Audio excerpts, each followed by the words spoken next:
Mr. Bart Fisher, everybody. Bart Fisher.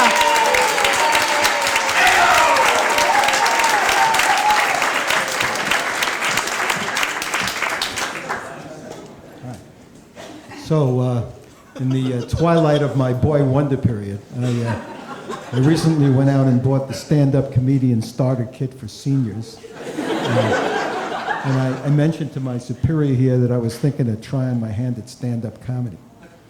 She told me I tried it before and I just forgot. I told her I was pretty sure it was her old boyfriend that tried it and she forgot.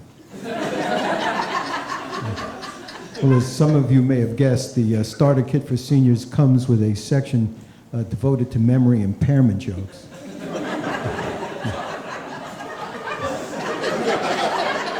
Not only that, but the starter kit for seniors comes with a section devoted to memory impairment jokes.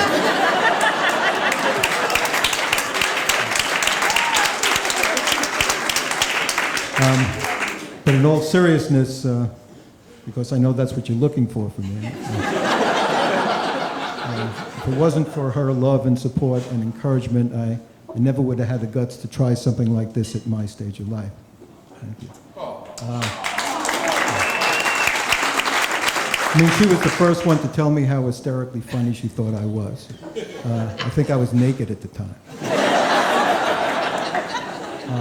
Actually, we were just married, and in fact, tomorrow will mark our 1-month wedding anniversary.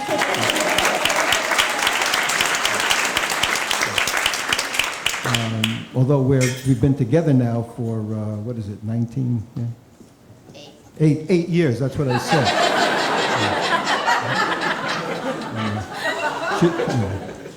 She tells me I'm very, very happy. And of course, that's the important thing. Actually, she was the one who told me that was the important thing. I didn't even know that. Look, I'm just a man. I have maybe four working parts. I might even be down to 3. But one of them is not a happy-ometer. But at least I know I'm a lot happier now than I was with my old girlfriend. I lived with her for 5 years in Soho, as some of my homies here tonight may recall. For those of you unfamiliar with life in Soho, it's like living in the world's largest artsy outdoor mall. We had no supermarkets. I had to walk 6 blocks to get a container of milk. But if I just crossed the street, I could purchase the bust of God breathing life into Adam.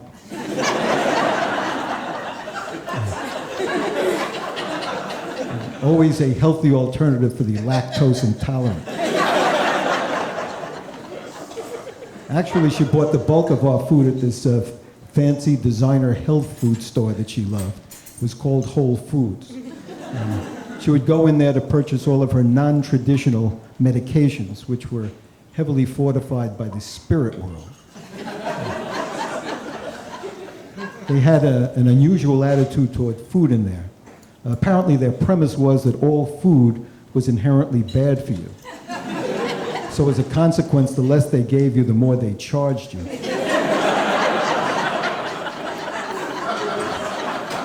I used to call the place Half Foods.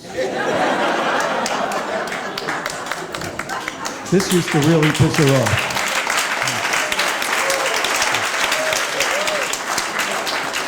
For some reason, this would really piss her off. I don't know, I guess the homeopathic remedy for humorless bitch hadn't been perfected yet. Well, some of you may have guessed that behind the near blinding luster on this performance lies a man with a day job.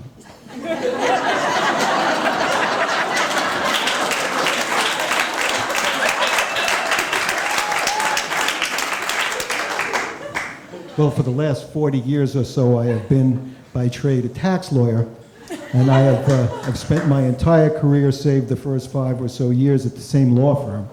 And I can tell you that I have seen some changes in my time. For one, the litigators of today are a lot more vicious than they were back in my time. One young litigator from my shop recently confided in me that he chose law school over medical school because there wasn't enough blood in medicine. And then there was the awkward transition from the all-suits dress policy to one that permitted casual attire. I recall that some of my partners struggled with the apparently elusive distinction between appearing casual and appearing homeless.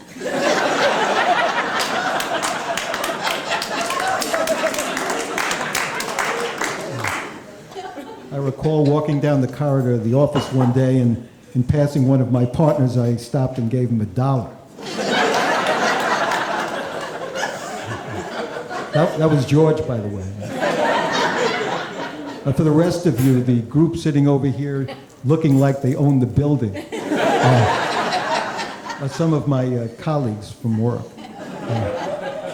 They can attest that the biggest change of all occurred for us about 10 years ago when our law firm merged into this giant international all things to all men law firm that's headquartered in the Midwest. Now, as a lifelong New Yorker, I know precious little about the Midwest. I mean, as far as I always knew, the principal purpose of the Midwest was to prevent the West Coast from floating away from the East Coast and screwing up our flight schedules.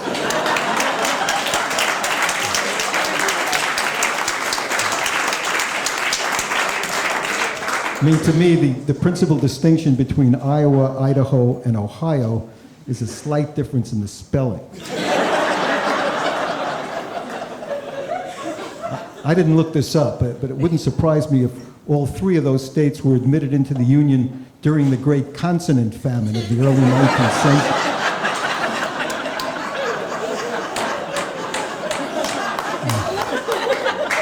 But the biggest challenge in effectuating the merger was the integration of these two substantial law firms.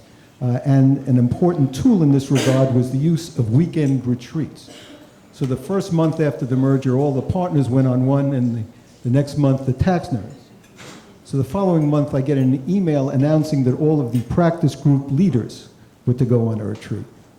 So I sent back an email that said that seeing as how this would be my third retreat in 4 months, do you think I could skip the retreat and go right to surrender? Thank you all for being so gracious and kind.